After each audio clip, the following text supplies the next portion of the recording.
Good morning students, कैसे हैं आप सब। इस वीडियो में हम और कुछ इनकम्स को डिस्कस करेंगे जहां हमें टीडीएस काटना है। तो क्या रूल्स रहेंगे। आज हमारा पॉइंट है सबसे पहले deduction of tax at source from fees for professional और टेक्निकल सर्विसेज। तो इंडिविजुअल और एचयूएफ अगर अपने अकाउंट्स को ऑडिट करवाते हैं तो वो जब भी टेक्निकल सर्विसेज या प्रोफेशनल सर्विसेज के लिए कोई फ़ीस पे कर रहे हैं, जैसे वो रॉयल्टी भी हो सकती है ना, या कॉम्पनसेशन हो।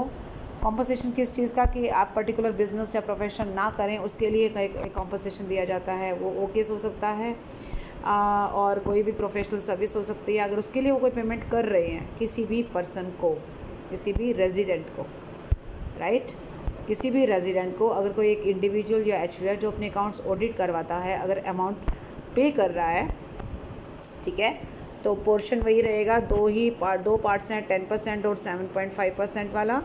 अमाउंट 30,000 से ज़्यादा होना चाहिए।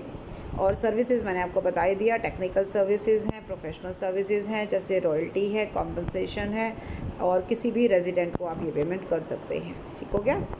तो ये हो गया हमारा सीन प्रोफेशनल सर्विसेज का।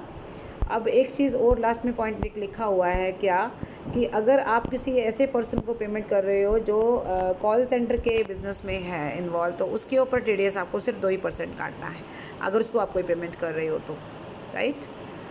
अब अगला पॉइंट हम ये वाला लेंगे, payment of compensation on acquisition of immovable property.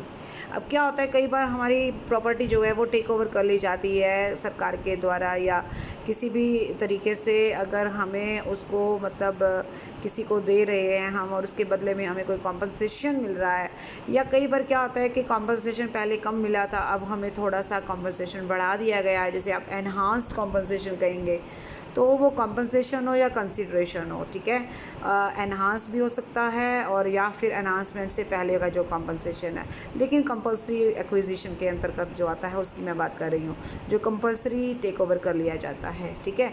तो उस केस में पार्ट 1 का 10%, पार्ट 2 का 7.5% पेमेंट हमने रेजिडेंट को करनी है और इमूवेबल प्रॉपर्टी की है। और किस लिए है, कंपल्सरी एक्विजिशन के लिए है। लेकिन एग्रीकल्चरल लैंड नहीं होना चाहिए, ये ध्यान में रखना।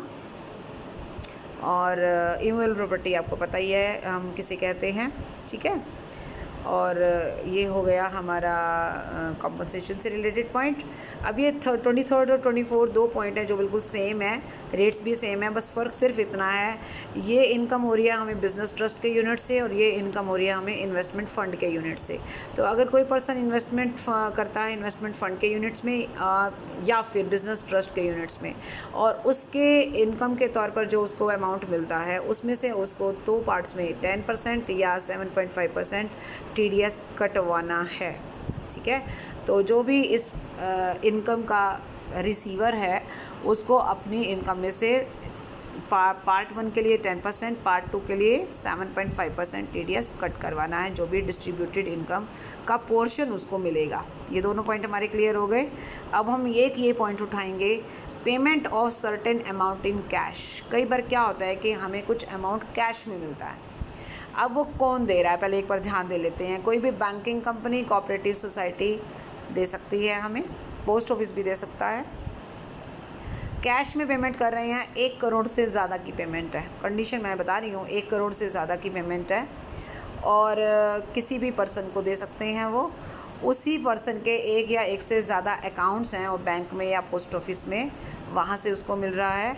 तो हमें उस पर्सन को वो पैसा देते समय 2% उस अमाउंट का, जितना भी उसने लिया ना, मतलब 1 करोड़ से ज़्यादा लिया है तो 2% of the sum exceeding 1 crore rupees. 1 crore से अगर ज़्यादा अमाउंट ले रहा है तो उसका 2% हमको टीडीएस ले लेना है उसका, ठीक है। अब अगर ये पेमेंट आप गवर्नमेंट को कर रहे हो या आप बैंकिंग कंपनी को कर रहे हो या आप किसी बिज़नेस कॉरेस्पॉन्डेंट को कर रहे हो, ऑब्वियसली बैंकिंग कंपनी से रिलेटेड है, या ऑटोमेटिक एटीएम मशीन्स ऑपरेटर जो हैं उनको पेमेंट कर रहे हो, ठीक है। तो ये पेमेंट अगर इन लोगों को कर रहे हो तो कोई टीडीएस चार्ज नहीं होगा, राइट। अभी एक टेबल पे मैं आपको ले जाना चाहूँगी, आप देख सकते हो, इसी पॉइंट को ही हम आगे डिस्क्राइब कर रहे हैं। डिडक्ट कौन कर रहा है मैंने बता दिया, बैंक, कोऑपरेटिव बैंक या फिर पोस्ट ऑफिस, ठीक है। लिमिट क्या है, 1 करोड़ की लिमिट है। अभी यहाँ थोड़ा सा टाइम 2 दे रखे हैं, रेट वही है 2% वाला ही अमाउंट, लेकिन टाइम 2 दे रखे हैं। एक तो है 1 सितंबर से 19 से जून 30, यानी कि फाइनेंशियल ईयर का ये पोर्शन हो जाएगा, और एक है 1 जुलाई 2020 के बाद। ठीक है, 2 पार्ट्स में उन्होंने टाइम को बांट दिया है। पहले वाले में अगर 1 करोड़ से ज़्यादा का अमाउंट है तो वही 2% का TDS कटेगा आगे। ओके, दूसरे वाले में, ये जो दूसरे वाला पोर्शन है ना, इसके 2 पार्ट्स हैं, 2 केस हैं, केस 1 और केस 2। केस 1 में वो कह रहा है कि अगर वो पर्सन पहले कभी भी कोई भी इनकम टैक्स रिटर्न नहीं भरी जिसने, उस पर्सन को आप पेमेंट कर रहे हो, अगर 20 लाख से ऊपर और 1 करोड़ के नीचे तो 2% देगा, और अगर 1 करोड़ से ऊपर कर रहे हो तो 5% देगा। ये देखो, अगर रिटर्न नहीं भरता है तो उसको डिफ़ॉल्टर मानते हैं एक तरह से। पिछले 3 साल तक उसने कोई रिटर्न नहीं भरी, तो 2% तो लेगा 20 लाख और 1 करोड़ के बीच के लिए, और 1 करोड़ से ऊपर के लिए तो उसका 5% हो जाएगा। और बाकी अगर कोई और केस है जिसमें डिफ़ॉल्टर वाला सीन नहीं है, देन 2% ही है। तो बाय डिफ़ॉल्ट तो 2% ही है, लेकिन बस वो डिफ़ॉल्टर के केस में हमारा 1 करोड़ से ऊपर होते ही 5% हो जाएगा। ठीक है, एक ये वाला पॉइंट हम उठा रहे हैं, TDS on e-commerce transactions.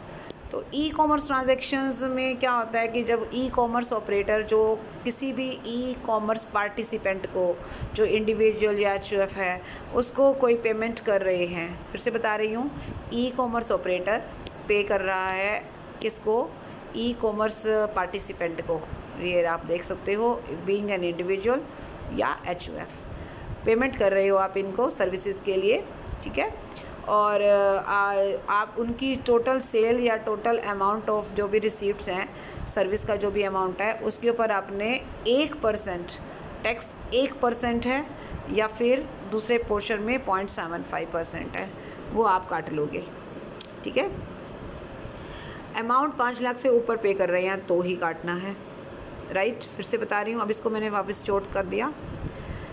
E-commerce operator है, उसको पे करना है ई-कॉमर्स पार्टिसिपेंट को, और क्या कर रहा है, जब उनको पेमेंट कर रहे हैं या जब क्रेडिट कर रहे हैं, which ever is earlier, TDS तभी काटेंगे 5 लाख से ऊपर का पेमेंट है। 1% और 0.75% दोनों पार्ट्स के टैक्स के रेट्स हो गए। और ये कुछ जनरल बातें भी हैं कि जब भी कोई भी TDS डिडक्टर होता है ना, उसको TDS जो कटवा रहा है उस पर्सन को अपना पैन बताना होता है। जब तक अगर पैन नहीं बताएंगे तो कई बार एक तो ज़्यादा अमाउंट से भी टैक्स कट सकता है, और भी बहुत सारी फॉर्मेलिटीज़ हमें फिर पूरी करनी पड़ सकती हैं। तो ये हमारा ई-कॉमर्स ट्रांजैक्शन से रिलेटेड टैक्स हुआ। हम आज 1-2 न्यूमेरिकल ज़रूर उठाएंगे ताकि हमारा थोड़ा सा प्रैक्टिस भी हो जाए।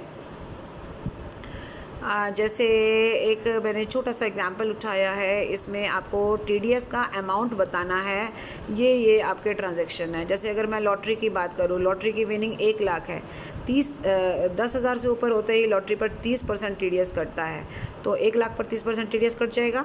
दूसरी बात, विनिंग फ्रॉम हॉर्स रेस 50,000 यानी 10,000 से ऊपर है, फिर इसके ऊपर भी 30% कट जाएगा। Payable to mister Y non resident, पहले वाले में रेजिडेंट था पर्सन जिसको लॉटरी का पैसा दिया था, तो 30% ही टैक्स काटा था। दूसरे वाले में वाई को दिया बट वो नॉन रेजिडेंट है, मैंने कहा नॉन रेजिडेंट आते ही आपको 30% के साथ साथ 4% HEC भी काटना है। तो आप क्या करोगे, 50,000 पर 30% हो जाएगा 15,000, एंड 15,000 के ऊपर 4% आपको काटना है, तो ये हमारा बन जाएगा 15,600, क्योंकि 600 रुपये हमारा आ गया HEC। तो 30,000 पहले वाला और 15,600 दूसरे वाला।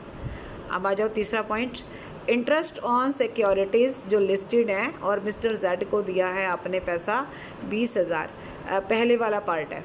ठीक है, तो अब आप देख सकते हो, जब आप अपनी टेबल चेक करते हो तो आपको पता लगता है कि पहले पार्ट में इंटरेस्ट ऑन सिक्योरिटीज़ में 10% TDS कटता है, तो काटती है 10%। चौथा पार्ट देखते हैं, dividend payable by a domestic company to be a resident in India 40,000। ये कोई भी पार्ट हो, डिविडेंड हमारा एग्जेम्प्टेड ही होगा। ठीक है, नेक्स्ट आ रहा है interest on unlisted debentures, securities ही हैं बट अनलिस्टेड हैं, और रेजिडेंट को पे किया गया है 10,000 रुपये।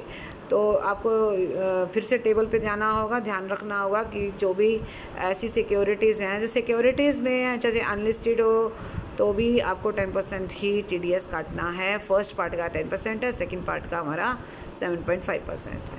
तो जब सबके TDS कट जाएंगे तो हम सारे अमाउंट को टोटल कर लेंगे और हमारा 1,000 रुपये, सॉरी 1,000 नहीं, ये 30 + 15,600 + 2,000 + 1,000 सबको ऐड करने के बाद जो हमारा बनेगा वो हमारा TDS का अमाउंट होगा। एक छोटा सा क्वेश्चन और ले लेते हैं। फाइनेंशियल ईयर 2021 में आपको TDS का अमाउंट चेक करना है। फॉलोइंग ट्रांजैक्शन में रिसिपिएंट जो है इंडिविजुअल है और रेजिडेंट भी है, कोई दिक्कत नहीं है, यानी आपको कभी भी HES नहीं काटना है यहाँ पे। Income from interest on securities तो 10 पार्ट 2 है शायद, हाँ पार्ट 2 में आ गए तो 7.5 है, पार्ट 1 होता है तो हमारा 10% होता। पेमेंट रिगार्डिंग लॉटरी विनिंग कितनी है चेक कर लें, 10,000 से ऊपर है, नहीं 500 है तो ये एग्जेम्प्टेड है, चेक कीजिए एग्जेम्प्टेड है ना lottery winning, amount not more than 10,000।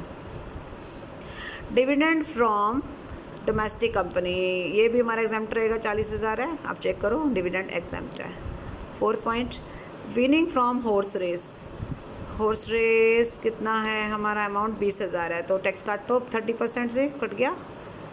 Winning from another horse race, अब आप सोचो कि हम दोनों हॉर्स रेस के अमाउंट को टोटल कर लेते और फिर काटते, नहीं ऐसे नहीं होगा, जितनी ट्रांजैक्शन होंगी अलग अलग TDS कटेगा। अब यहाँ पे एक और हॉर्स रेस में आपने पार्टिसिपेट किया, यहाँ सिर्फ 2,000 जीते तो ये एग्जाम्प्ट हो गया हमारा। तो ध्यान रखना कि कहीं ऐसा ना करना कि 20 और 22 दो को 22 करके और उसके ऊपर 30% काटोगे तो आपका क्वेश्चन गलत हो जाएगा। हर ट्रांजैक्शन को अलग ट्रीटमेंट देना है।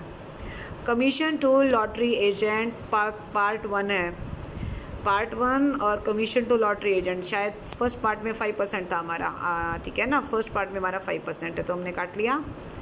इंश्योरेंस कमीशन ये भी फर्स्ट पार्ट है। इंश्योरेंस कमीशन जो हम LIC के लिए देते हैं वो हम किस पे देते हैं, वैसे तो हम देते हैं जो हमारा इंश्योरेंस का टोटल पैसा होता है वो माइनस जो प्रीमियम हमने पे किया उसका डिफरेंस पे होता है। इसलिए हमें कुछ बताया नहीं है ना, कहाँ है हमारा क्वेश्चन, हाँ तो इसका मतलब कोई बात नहीं, हम यही मानकर चलेंगे कि 34,000 ही हमारा एक तरीके से कमीशन बनेगा, ठीक है। उसके ऊपर आपने 5%, पार्ट 1 का 5% है, पार्ट 2 का 3.7 है तो 5 है, वो काट दिया और आपने टोटल कर लिया, दैट इज TDS, ठीक है।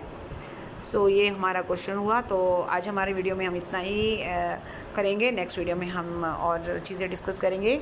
Thank you so much, bye, take care.